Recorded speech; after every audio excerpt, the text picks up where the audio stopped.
typical progression we've gotten used to in video games is that you start with base equipment, which is pretty crappy but gets the job done.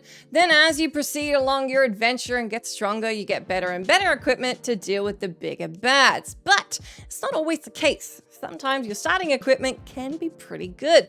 Whatever the case may be, the following items aren't exactly as weak as they appear. They've secretly got what it takes to carry you through the whole game, and if you know what you're doing, you'll never feel the need to switch them for anything else. I'm Jess from WhatCulture, and here are 10 starting weapons in games that are secretly overpowered. Number 10. Pistol, Deus Ex. The staples of the futuristic dystopia of Deus Ex are the cybernetic augments that enhance the capabilities of their users. These mods are mostly associated with improving the body of your character JC Denton, but they can also be used with your weapons. And this is exactly how you turn the humble pistol into one of the most badass weapons in the game.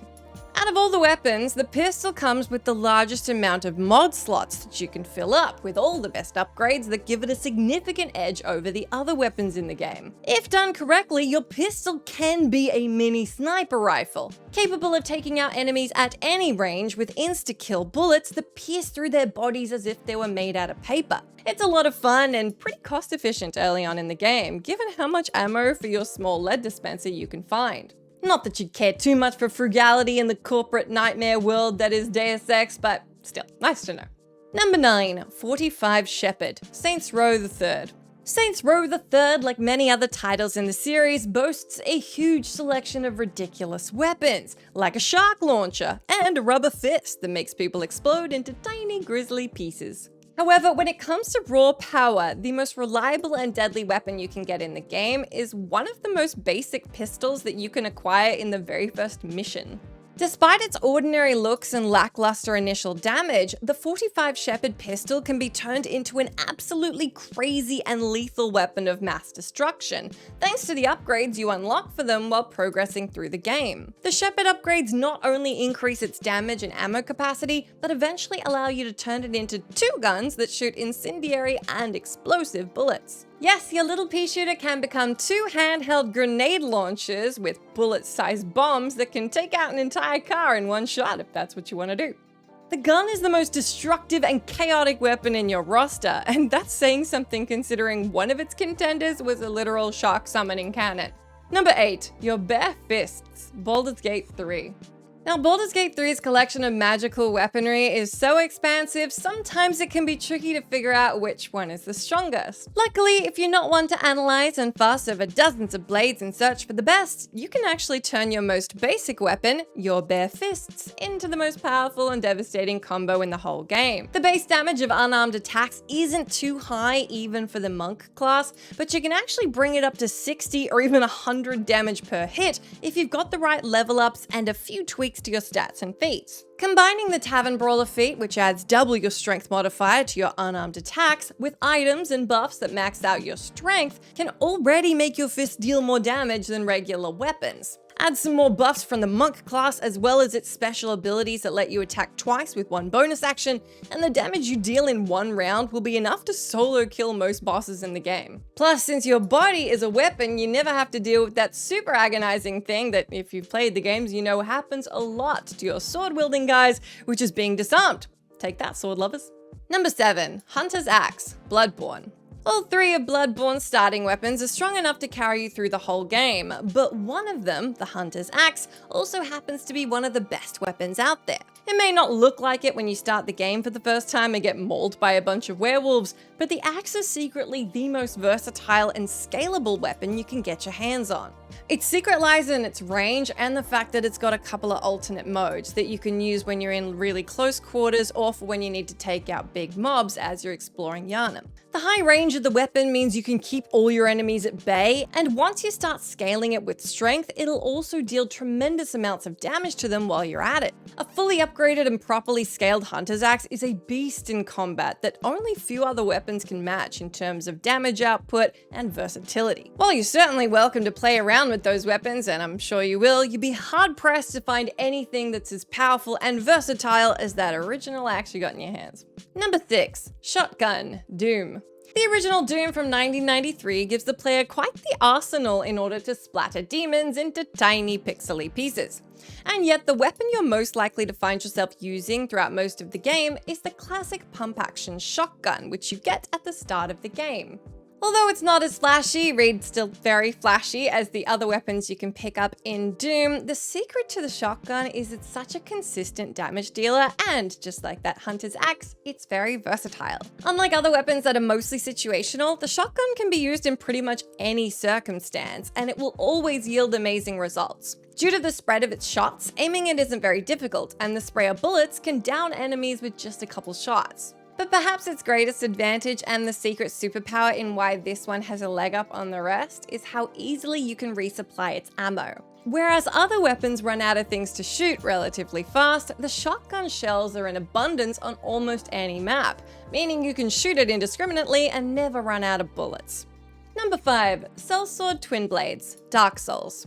The great thing about Dark Souls 3 is that technically almost every weapon in the game can be made decent with the use of upgrades and buffs. However, if it's not decent that you're looking for, but instead the very best, you need look no further than your starting equipment. The basic twin blades that the Sellsword class starts with are secretly one of the strongest weapons in the game, capable of dealing the highest amount of damage in the least amount of time. The secret to their incredible damage output lies in the quickness of their attack. Your blades can unleash a flurry of blows in seconds, so pairing them up with items that increase your damage for each consecutive attack will allow them to rapidly accumulate extra damage that can down any enemy with ease. The key items to use with the blades are the Pontiff's Right Eye and the Old Wolf Curved Blade. This said, if your lightning fast power scaling is somehow not enough for you, you can make it even more overpowered with items and miracles which add elemental damage. Because when it comes to power, there's no such thing as too much.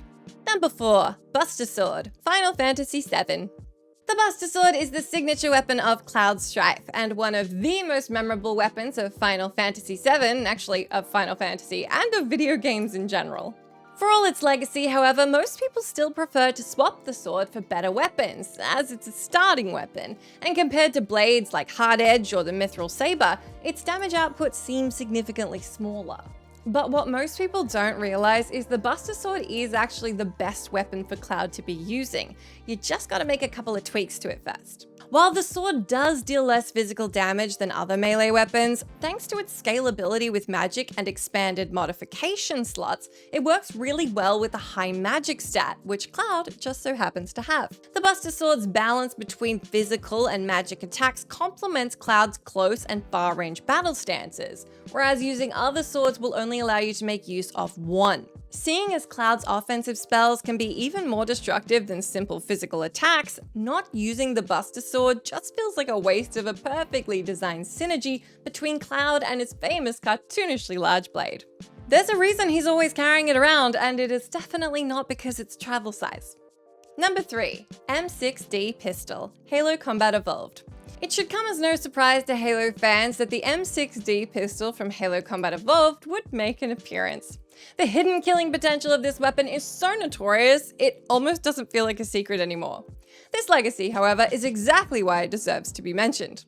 For those who don't know, the basic pistol that Master Chief starts his journey with is notorious for its 3-shot kills. Basically, the pistol deals a ridiculous amount of headshot damage, and even the shielded and most powerful of enemies will die after you shoot him in the head 3 times.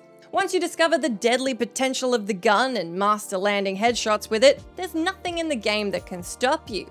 The aliens can throw entire armies at you, and as long as you know how to 3-tap them with your trusty pistol, they're guaranteed to drop dead in a heartbeat. Using the pistol does sometimes feel like cheating, which is probably why it's still a huge part of the game's multiplayer scene. It's like a perfect mix of skill and broken mechanics that makes challenging your friends to an all-pistol duel that much more exciting. Number 2. Plasma Cutter, Dead Space. The Plasma Cutter of Dead Space is a mining tool that Isaac has at the very beginning of his journey in the USG Ishimura. The tool is presented as a last resort survival weapon that you'll want to use only when you can't use proper guns or you're trying to preserve ammo. However, it's actually the strongest and most reliable weapon at your disposal, and once you recognize its hidden potential, you'll never want to switch it for another ever again. The two main advantages that the plasma cutter has over the other weapons in the game are that it's really good at range and it's very ammo efficient. The only reason you might want to use another weapon is its damage output, but even that disadvantage can be completely overcome with just a few damage upgrades, which make it slice through enemies, set them on fire, and knock them down in melee combat. A fully upgraded plasma cutter is a versatile killing machine that takes out anything at any range at a fraction of the ammo other weapons spend. It's basically the horror sci-fi equivalent of a Swiss Army knife, and you just can't argue with that. Number 1, the wrench, Bioshock. Despite its impressive collection of guns and plasmid powers, Bioshock doesn't give you much in the terms of melee combat. The basic wrench you start the game with is the only melee weapon in the game, but to be honest, you really don't need another one. Although the weapon's base damage is absolutely not something to write home about, with the use of the right upgrades and plasmids, you can turn this thing into the most powerful and fun weapon in the entire game. The build you're looking for in question utilizes plasmids that increase the wrench's damage and allow it to freeze enemies on a hit. This is already enough to elevate the wrench above most of your ranged weapons, but if you pair it up with shock powers that allow you to stun enemies around you and deal extra damage to them, the wrench becomes a killing machine. At that point, Bioshock turns into a stealth game where you sneakily go from one stunned enemy to another and obliterate them with 2 taps of your overpowered wrench. And it can fix your pipes too. Not that that's the thing you needed to do in this game, but it's nice to have the option.